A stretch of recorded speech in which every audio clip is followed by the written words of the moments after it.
I wasn't the jealous type. At least that's what I used to say whenever friends complained about tracking locations or checking phones, or feeling uneasy when their husbands traveled for work. Because trust was something I took pride in, something I believed separated strong marriages from fragile ones. Ethan traveled often for his consulting job, and I had never once questioned it. Not the late flights, not the rescheduled returns, not the sudden client dinners that ran past midnight. When he told me he had to fly to Miami for 4 days to finalize a contract, I kissed him goodbye at the airport and told him to bring back Cuban coffee like he always did, and nothing in his behavior felt suspicious enough to plant doubt. But doubt doesn't always arrive with evidence. Sometimes it arrives as a shift in tone, a pause too long before answering a question, a subtle distancing that's difficult to name. During the first night of his trip, he barely texted, saying meetings ran late. The second night, he didn't call before bed like he usually did. On the third morning, I woke up with a heaviness in my chest that didn't feel dramatic but persistent. I told myself I was being irrational, that business trips are exhausting, that not everything is a sign. Still, something about the silence pressed against me all day. By evening, I made a decision that even now feels impulsive, but at the time felt romantic. I would surprise him. I booked a last-minute flight to Miami, packed a small overnight bag, and texted him that I had dinner plans with friends so he wouldn't wonder why I wasn't answering quickly. I imagined his face lighting up when I knocked on his hotel room door, imagined the relief in his voice, imagined us laughing about how spontaneous I had been. The flight was late, but I barely noticed because my mind kept rehearsing the surprise. When I arrived at his hotel just after midnight, the lobby was quiet and softly lit, the kind of polished luxury that makes everything feel slightly unreal. I approached the front desk smiling and said I was here to surprise my husband and asked for his room number. The woman behind the desk typed his last name into the system, and her expression shifted almost imperceptibly before she looked back at me and said Mr. Johnson checked in yesterday with his wife. I laughed automatically because the sentence didn't compute. I said I am his wife. She hesitated, then looked back at the screen, then at me again as if trying to reconcile two conflicting realities. She asked for my ID. I handed it over with steady hands because I was still operating under the assumption that this was a clerical error. She compared the name on my ID to the reservation, and her brows drew together slightly. She said I'm sorry, but the woman who checked in with him yesterday also identified herself as his wife. For a moment, I felt like the floor had tilted beneath me, but I kept my voice calm and asked what that meant. She said the reservation was made for a king's suite, and both guests presented identification at check-in. I asked if there was a mistake with the name. She turned the monitor slightly toward herself and shook her head. The name on the booking was Ethan Johnson. The spouse listed was Mrs. Lauren Johnson. That was my name. My mouth went dry. I said that's me.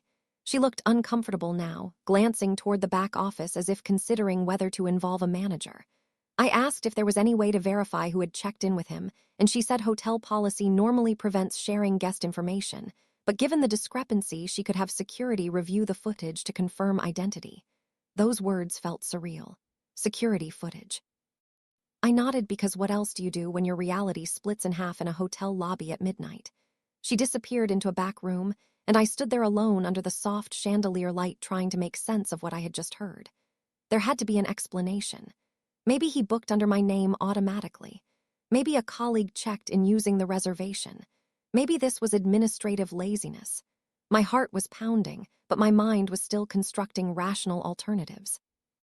After several minutes, the front desk clerk returned with a man in a dark suit who introduced himself as the night manager. He asked me to follow him to a small office behind the desk. The room was cramped and cool and felt disconnected from the polished elegance outside. He pulled up the check-in footage from the previous afternoon and angled the screen toward me. I braced myself for something confusing, maybe grainy enough to create doubt. The video was clear. The timestamp showed 3:12 p.m. The lobby doors opened, and Ethan walked in pulling his carry-on behind him. He looked relaxed. Beside him was a woman about my height with dark hair tied back loosely. She wore sunglasses even indoors and leaned slightly toward him as they approached the desk. They were close. Not accidentally close. Familiar close. The clerk greeted them, and Ethan smiled in the way he always did when he wanted to charm someone. The woman handed over an ID first. I couldn't see the details, but I saw her gesture toward Ethan and then toward herself and laugh softly. Then Ethan placed his hand on the small of her back. It was subtle but unmistakable. They stood like that while the check-in process completed. At one point, he leaned down and said something near her ear, and she smiled without looking surprised. There was no hesitation in their body language, no stiffness, no distance that would suggest a misunderstanding. They looked like a couple accustomed to occupying the same space. I felt a cold steadiness settle over me, not explosive anger, just a clarity that made everything sharp. The manager paused the footage and asked quietly if I recognized the woman. I did. I just didn't expect to. It was Natalie, my husband's executive assistant. The woman he had insisted was indispensable to his work schedule. The woman I had met twice at company dinners. A woman who once joked that Ethan would be lost without her. I stared at the screen as Ethan's hand remained resting against her lower back in frozen motion and realized this was not a mistake, not a clerical error, not an accident of booking software. This was deliberate. The manager asked if I wanted to proceed with accessing the room, and I surprised myself by saying yes, because in that moment confrontation felt less frightening than imagination. He explained he would need to call the room first. I stopped him and said no. I'll go up. Just tell me the number. He hesitated but eventually handed me a keycard after I signed a form acknowledging shared registration. The elevator ride felt longer than the flight from home. Each floor that passed felt like shedding another layer of denial. When the doors opened onto the suite level, the hallway was quiet and carpeted in muted patterns. I walked slowly, listening to the hum of air conditioning and the faint echo of my own breathing. When I reached the room, I stood outside for a full 30 seconds staring at the number on the door, trying to remember the version of my marriage that existed before tonight. Then I knocked. I heard movement inside, a muffled laugh that cut off abruptly, and footsteps approaching. The door opened, and Ethan stood there in a t-shirt and jeans, his expression shifting from confusion to shock to something else I couldn't name. For a split second, he said my name like it was a question, and then he glanced over his shoulder into the room. I didn't need to look past him to know she was there. The security footage had already told me everything I needed to know. And in that hallway, under sterile hotel lighting, I realized the business trip had never been about work at all. For a split second, he said my name like it was a question, and then he glanced over his shoulder into the room. And that glance told me more than any denial could have, because you only look back like that when there's something you need to manage. I stepped forward before he could block the doorway and saw Natalie standing near the bed, barefoot, her blazer folded over a chair, the kind of domestic casualness that doesn't belong in a professional setting. The room smelled faintly of perfume that wasn't mine. Ethan started talking immediately, words tumbling over each other about misunderstandings and timing and how this wasn't what it looked like, and I almost admired the reflex because it was so fast, so practiced. I held up my hand and he stopped mid-sentence. I asked one question in a voice that surprised even me with how steady it sounded. How long? He hesitated just long enough for the truth to step into the space between us. Natalie looked at him instead of at me, and in that moment, I understood the hierarchy of their alliance.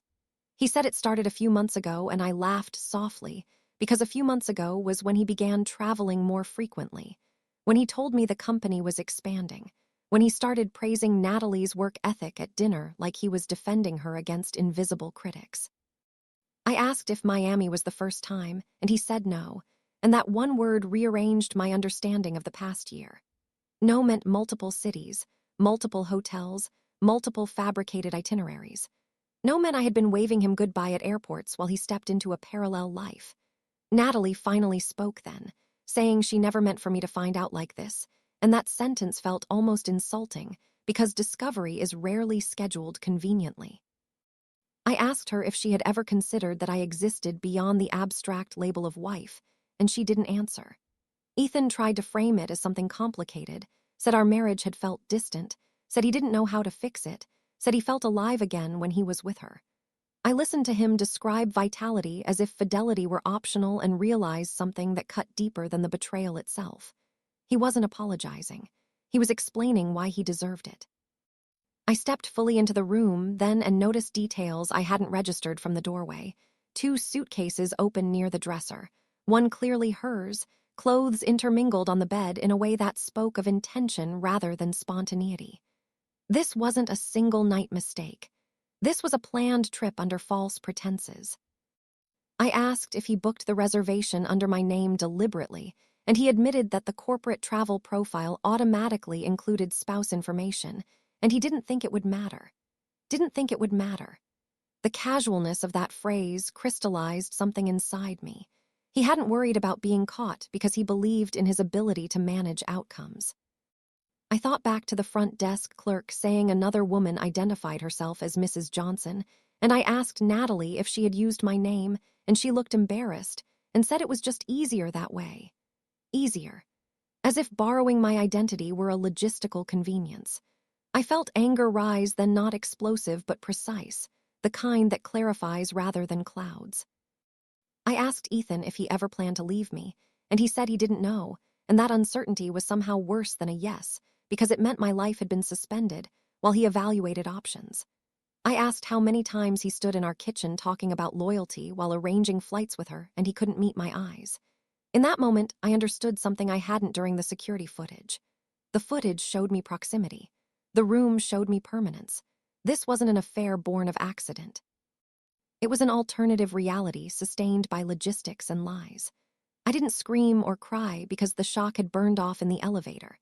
Instead, I told him calmly that I would be filing for divorce and that he could explain to friends and family however he liked, but I would not carry his narrative for him. Natalie stepped forward as if to say something conciliatory, but I stopped her with a look because there are conversations that don't belong to third parties. Ethan tried one last tactic then, saying we could go to counseling, saying this didn't have to define everything we built, saying 8 years shouldn't be erased over one mistake. I corrected him. This wasn't one mistake. This was a pattern sustained by opportunity and choice. I left the hotel without waiting for further arguments because staying would have only invited more explanations designed to dilute responsibility. The lobby felt colder when I walked back through it, but also clearer, like the world had snapped into higher resolution. On the flight home, I replayed the past year with unsettling precision. The sudden overtime, the late-night emails, the trips extended by a day due to client dinners. The times he returned unusually energized rather than exhausted. The way he began guarding his phone not with suspicion but with subtlety. I realized he hadn't been sloppy. He had been confident. Confident that my trust was immovable. Confident that routine would protect him. That was the true fracture. He hadn't gambled recklessly. He had calculated that I would not look. When I arrived home, I packed his remaining things into boxes before he could return because reclaiming space felt necessary. The next morning he called repeatedly, alternating between remorse and defensiveness, saying he didn't mean for it to escalate, saying Natalie understood the pressures he was under, saying I had been distant. That word distant echoed because it implied shared responsibility for his decision. I told him distance is an invitation to conversation, not betrayal. Over the following weeks, details emerged that sharpened the picture further. This wasn't a recent development. It began nearly a year earlier at a conference in Chicago. They shared a drink that turned into a hotel room. After that, they began coordinating travel deliberately, volunteering for the same projects, requesting overlapping itineraries. Miami wasn't a spontaneous indulgence. It was scheduled intimacy disguised as productivity. The company eventually learned of the relationship not through me, but through expense reports that revealed duplicate charges inconsistent with corporate policy. Ethan lost his position quietly. Natalie resigned before an internal investigation concluded. Watching the professional fallout unfold didn't bring satisfaction, only confirmation that secrets rarely stay contained within personal boundaries. The final twist came weeks later, when I reviewed financial statements as part of the divorce process and discovered he had opened a separate credit account months before Miami, one used exclusively for trips and gifts I never saw. The premeditation embedded in those transactions erased any lingering doubt about impulse. This wasn't a man who stumbled. This was a man who prepared. The night I saw the security footage, I thought the shock would be the worst part. It was. The worst part was realizing that while I believed our marriage was grounded in trust, he was quietly constructing an exit strategy disguised as business travel. Filing for divorce wasn't reactive. It was necessary. When people ask how I knew so quickly that it was over, I tell them it wasn't the image of him with another woman that ended it. It was the recognition that he had been living two lives with ease. Once you see that someone is comfortable dividing reality, you can never again share it fully. I sometimes think about that front desk clerk and how casually she said he checked in with his wife. She had no idea she was announcing the collapse of an illusion. But in a strange way, I'm grateful she did, because walking into that hotel believing I was surprising my husband might have been the last naive act of my marriage. Walking out of it was the first honest one.